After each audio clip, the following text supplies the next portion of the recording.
Thank you very much for having me. Unlike Rustam and unlike many of you, I'm not an engineer by training. In fact, my interest in DC really stemmed from my interest in climate change. In fact, before grad school, in 2009, 2008, I was actually working for an environmental consultancy founded by actually one of Alberta's former students in Germany. And I was being sent to Copenhagen to the further climate negotiations. And I came back from there disappointed and increasingly interested in the potential of renewable energy as a solution that could avoid having to make the hard decisions about reducing greenhouse gas emissions. And initially I was interested in these questions more at the middle of the pyramid, to go back to John's typology. I was more interested in Western Europe, in the US, in Canada. But increasingly I came to realize that it was more than just about the environment, especially at the bottom of the pyramid. And there's the question of renewable energy goes beyond climate change. It is something much more important than that, I believe. And that's underscored by the fact that we know that still about 1.2, 1.3 billion people do not have access to electricity. And even those who have don't necessarily have access to electricity in a way that is reliable. It often has blackouts, the voltage fluctuations create all kinds of problems, and that's an obstacle to economic development. It prevents the creation of businesses, it reduces the amount of time kids can study, and it creates problems if you want to keep drugs cold, for instance. All these problems really affect the economy. And it goes beyond that. It's also about life quality, right? If you have to rely on kerosene lamps for lighting, it's hard. It's not a convenient lifestyle. And so there's been increasingly sense that off-grid solar, microgrids, or other kind of solar, off-grid solar technologies could be the solution to that, right? It could at once be clean, it could provide electricity to rural places that are too remote for the grids, and if the grid doesn't work, then it's a nice substitute. But there are two problems with that. Is first, we don't have actually that much evidence on these two accounts. We don't have that much sense about how effective they are. And of course, we know that sometimes they work. We have stories, going back to Rustam's video, we have stories about kids studying for a longer period of time, but we don't have systematic evidence if that works at a more macro level. We don't know that. And we also don't really know who adopts that. And that goes back to the notion of community, because we have too often, and I'm sometimes guilty of that, this sense where I will tell you what you want. Right? Here is the technology, it looks great on paper, and you are bound to love it. And in fact, in practice, that often doesn't work like this. And so my work currently does really ask these two questions. Who adopts these technologies, and what are their effects? What are their benefits? And I work a lot of this in the context of India, currently in the future with Rustam, but also with other people there of working for different organizations. So just to give you a sense of how I and my colleagues try to answer these questions, let me give you an example of work that we're currently doing. So we've been partnering with an organization, with a firm that's not Boone, there's another one. And what we are doing is basically providing these solar panels that are enough power for about 10, 12 households in a rural area in India.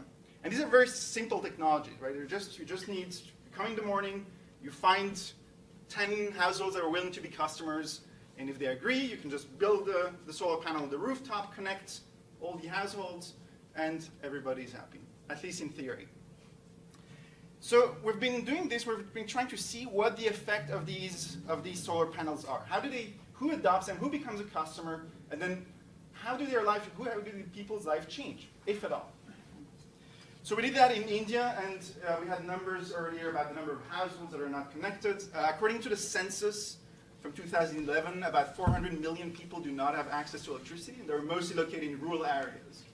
And again, that undercounts people who have access to electricity that just doesn't work in any kind of regular manner, which also jeopardize the way we can use that for economic growth.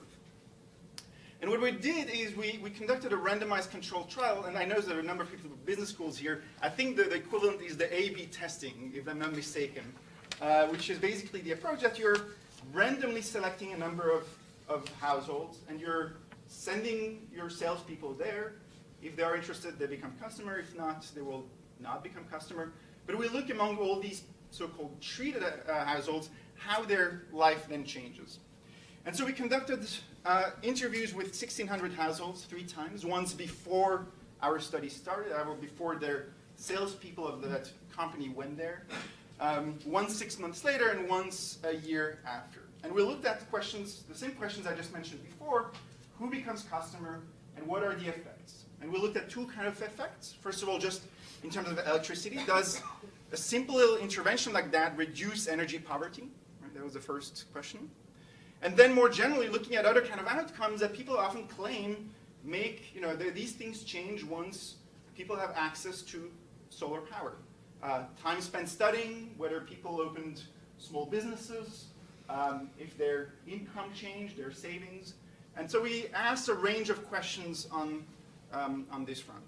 And these are often claims that are made both by the industry, but also by international organizations. The Sustainable Energy for All initiative by the UN also says, that's what happens, these benefits materialize, and the question is whether that's the case. And our finding here is that, first of all, it's generally the wealthier households in the village that adopt these technologies, and that's probably not that surprising.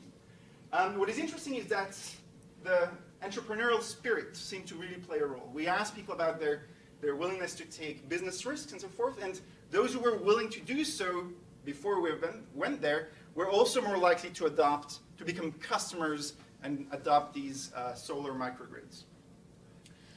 In terms of electrification, we found that this strategy really has an effect. We have people, even though on average, the number of hours of access to electricity increases significantly.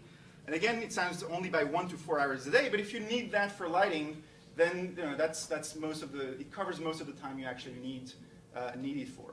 And again, the competition is grid electricity, which doesn't even exist there. So it's an improvement over that situation. And electrification rates in these areas also increase, so even that accounts for people who don't become customers. And so that is a very positive in our sight. It also reduces the amount of money spent on kerosene, and that's really important in India, right? Kerosene is subsidized, but people often need to buy also in the black market to fulfill their needs. And we see that people stop going on the black market. They still buy the subsidized one, but they stop going on the black market. And even then, they're still willing to spend that extra money for the microgrids, which again we thought was very encouraging. On the other hand, we don't find much evidence that they have these other socioeconomic benefits. That is, we don't find evidence that kids spend more time studying. We don't find evidence that suddenly a range of new businesses are created. We don't find that. But we find these main energy poverty reduction effects. So just to conclude, what we draw from these 2 simple questions, who adopts and what are the effects, we find our conclusion is that, well, we can use that kind of intervention, which was based on a firm's real business model. These reduce energy poverty in a significant and substantial manner. We don't find that much effect, again, on the broader socioeconomic benefits that people claim are associated with these technologies. But here's one thing that is important to think about, is that I think that these effects actually exist in many cases. But the question is, they don't necessarily happen on their own. And here that ties into Louis' general theme of community. We need to think more about who wants what, right? And that, again, that's the part where, we have the tendency to look on engineering solutions on the paper in the lab and think that these solutions will be so successful because they solve so many problems. And we need to ask more questions about, well, what do you actually want? What do you, and that's, with my poor Hindi, will not be easy.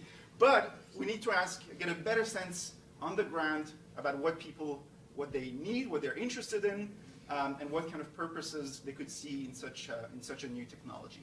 And so this was just to give you an example of the kind of work I've been doing, which I think addresses many of the points raised today by this conference. Thank you very much.